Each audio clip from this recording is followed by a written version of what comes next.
জুবিন গাৰ্গে ইয়াৰ পৰাতো য়ট পাৰ্টিত যোৱাৰ প্লেন নাছিলে, তাতে গৈ প্লেন কৰিছে। তাতেতো শ্যাম কানু মহন্ত সেইখিনি সময়ত 50 কিলোমিটাৰ দূৰৰ এখন মিটিঙত আছে। তেওঁ কেনেকৈ ন্যায় দিব মোক কথাটো বুজাই দিয়কচোন। আপোনালোকে তেওঁ কিয় নুসুধিলে? কোনোবা চৰকাৰে ন্যায় দিয়ে নেকি? ন্যায় কোনে দিয়ে? ন্যায়টো আমিতো দিলোৱে, আমিতো কোৰ্টত চাৰ্জশ্বিট দিয়ে দিলোঁ। নমস্কাৰ বন্ধু বান্ধৱী, কি খবৰ আপোনালোকৰ? আকৌ এবাৰ জুবিনদাৰ বাবে মই আপডেট লৈ আপোনালোকৰ মাজলৈ আহিলোঁ। বন্ধু বান্ধৱী, আপোনালোকে ভাবি চাওক, জুবিনদাৰ ন্যায় পাবলৈ আমি কেইবছৰ লাগিব? আজি 1 বছৰ হ'বগৈ, কিন্তু জুবিনদাৰ ন্যায় পোৱাই নাই। আপোনালোকে ভাবি চাওক, যিটো জুবিনদাক ছিংগাপুৰলৈ হত্যা কৰা হৈছিল, সিদ্ধাৰ্থ শৰ্মা আৰু শ্যাম কানুক এতিয়া কাৰাগাৰৰ ভিতৰত কি কৰিবলৈ থৈ দিছে? মানে একো শাস্তি নেদা নেকি? জুবিনদাৰ কোনো হত্যাকাৰীক কোনো শাস্তিয়ে নেদা নেকি? বাহিৰত ওলাই আনক যদি ন্যায় দিব নোৱাৰে চৰকাৰে। আমি ৰাইজৰ সকলোৱে, জুবিনদাৰ সকলো ফেনবিলাকেতো আমাক ন্যায় দিব, আমিয়ে ন্যায় দিম যদি চৰকাৰে ন্যায় দিব নোৱাৰে। হত্যাকাৰীক ওলাই আনক বাহিৰত, অলপ শাস্তি দিয়ক। আজি আকৌ কালিয়ে আমাৰ গৰিমা বৌয়েও এটা ইমান দুখকৈ এটা পোষ্ট দিছে ফেচবুকত। এইবিলাক দেখি আমাৰ সকলোৱে ন্যায় বিচাৰি আছে, আৰু গৰিমা বৌও ন্যায় বিচাৰি আছে, হত্যাকাৰীক অতি সোনকালে শাস্তি দিবলৈ লাগে বুলি। কিয়নো আজিলৈকে জুবিনদাৰ বাবে ন্যায় পোৱা নাই, ন্যায় দিব পৰা নাই। কিবা এটা কাৰণ আছিল নেকি? জুবিনদাক যে হত্যা কৰিছিল, ইমান যে জুবিনদাক জোৰ জবস্তিকৈ ছিংগাপুৰলৈ লৈ যাব, মানে হত্যা কৰিবলৈ লৈ গৈছিল জুবিনদাক ছিংগাপুৰত, এনেতো নিয়া নাই। কিবা এটা কৰিবলৈ নিছিল নেকি? কোনো এটা কৰিব নিয়া নাই, হত্যা কৰিবলৈ ছিংগাপুৰত নিছিল শ্যাম কানুৱে, সিদ্ধাৰ্থে জুবিন গাৰ্গক। জুবিন ডাঙৰীয়াক আমি সকলোৱে ভাল পাইছিলোঁ, আৰু যেনেকৈ ভাল পাইছিলোঁ আমি তেতিয়ালৈকে আমি জুবিনদাক আমাৰ কাষলৈ থাকিবলৈ বহুত মন আছিলে। আকৌ আমাৰ নতুন চং আহিব, নতুন গান আহিব বুলি আমি ভাবি আছিলোঁ ছিংগাপুৰৰ পৰা অসমলৈ আহি, কিন্তু জুবিনদা ছিংগাপুৰৰ পৰা অসমলৈ মৃত্যুদেহ হৈ আহিছে। ইমান যে দুখ লগা কথা। আৰু আপোনালোকে ন্যায়ৰ বাবে অপেক্ষা কৰি আছে। হয় বন্ধু বান্ধৱী, ময়ো ন্যায়ৰ বাবে অপেক্ষা কৰি আছোঁ। এতিয়া কাৰাগাৰৰ ভিতৰত শ্যাম কানু সিদ্ধাৰ্থক কিয় ৰাখি থৈ আছে? অলপ শাস্তি দিয়ক না, অলপ শাস্তি দিয়ক। জুবিনদাক হত্যা কৰিছিল কেনেকৈ, তাহাঁতকো হত্যা কৰিব লাগে।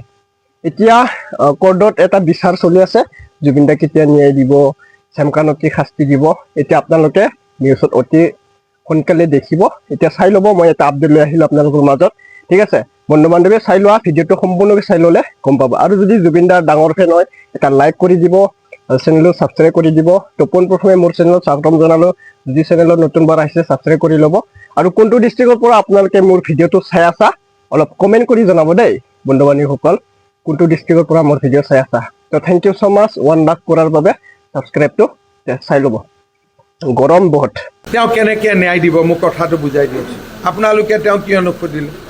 কোনোবা চৰকাৰে ন্যায় দিয়ে নেকি? ন্যায় কোনে দিয়ে? ন্যায়টো আমিতো দিলোৱে, আমিতো কোৰ্টত চাৰ্জশ্বিট দিয়ে দিলোঁ। চৰকাৰে চাৰ্জশ্বিট দিব পাৰে না। চৰকাৰৰ ন্যায় দিয়াত চৰকাৰৰ দায়িত্ব আমিতো পালন কৰিলোঁ। তেওঁ ন্যায় কেনেকৈ দিব? তেওঁ জাজৰ কাৰণে ইলেকশ্যন খেলিছে নে চৰকাৰ বনোৱাৰ কাৰণে? সেইকাৰণে মই ভাবোঁ এবাৰ সাংবাদিকসকলে তেওঁক সুধিব যে আপুনি ন্যায়টো কেনেকৈ দিব, মোক বুজাই দিব। যে মুখ্যমন্ত্ৰী এজনে কেনেকৈ ন্যায় দিব পাৰে, আমাক চিম্পুল ভাষাত বুজাই দিয়ক। মুখ্যমন্ত্ৰীয়ে কাৰোবাক ফাঁচীৰ অৰ্ডাৰ দিব পাৰে, মুখ্যমন্ত্ৰীয়ে কাৰোবাক জেল দিব পাৰে।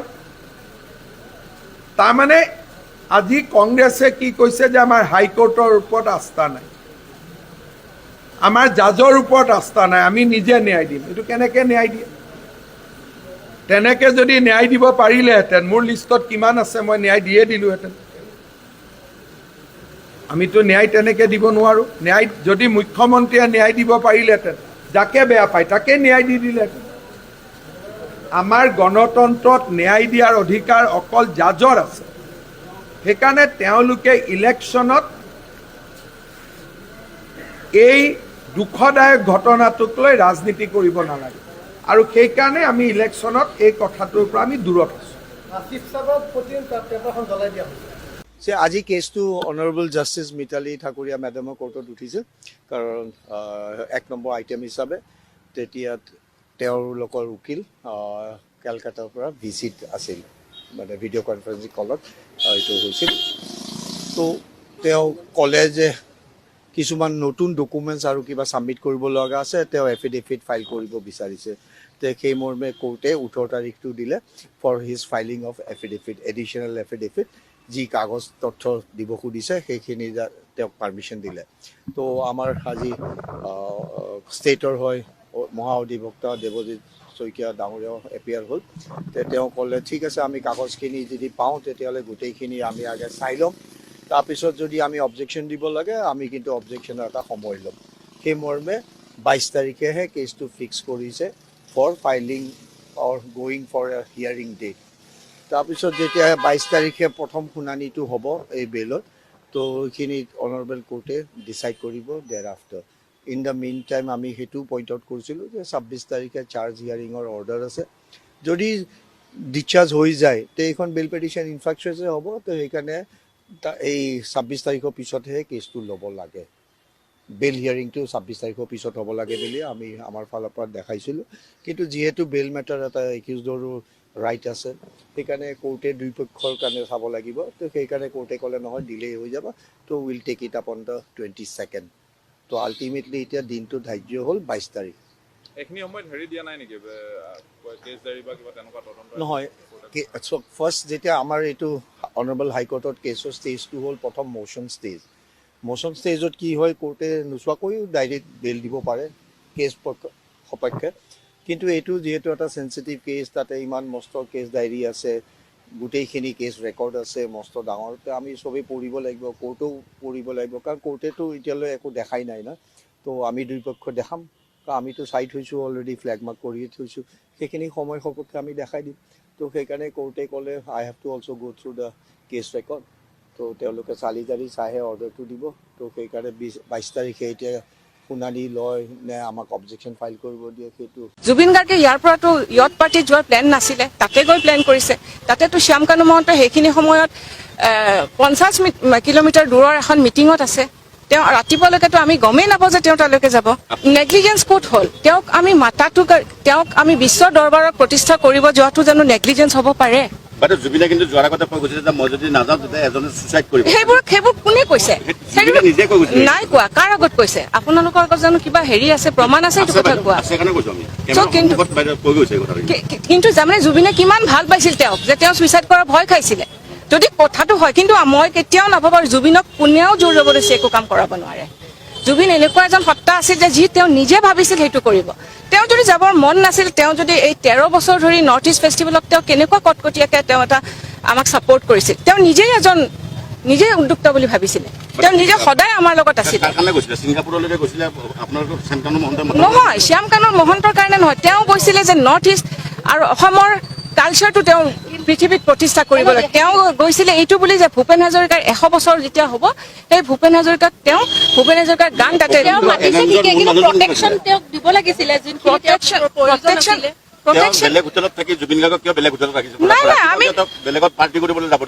আমি জুবিন গাৰ্গক কেনেকে আপোনালোকে জোৰ জবৰদস্তি ধৰি ৰাখিব কওক? তেওঁক যাব দিয়া বা হেৰিটোতো আমিতো জুবিনক আমি য'ত জুবিনে পেন পেচিফিক মানে ছিংগাপুৰৰ চবতকৈ বেষ্ট হোটেলখনত ৰাখিছোঁ, য'ৰ 400 মিটাৰ দূৰত হস্পিটেল, ৰেফাৰেন্স হস্পিটেল পৃথিৱীৰ ভিতৰত চবতকৈ ডাঙৰ হস্পিটেলখন আছে। জুবিন গাৰ্গে ইয়াৰ পৰাতো য়ট পাৰ্টিত যোৱাৰ প্লেন নাছিলে, তাতে গৈ প্লেন কৰিছে।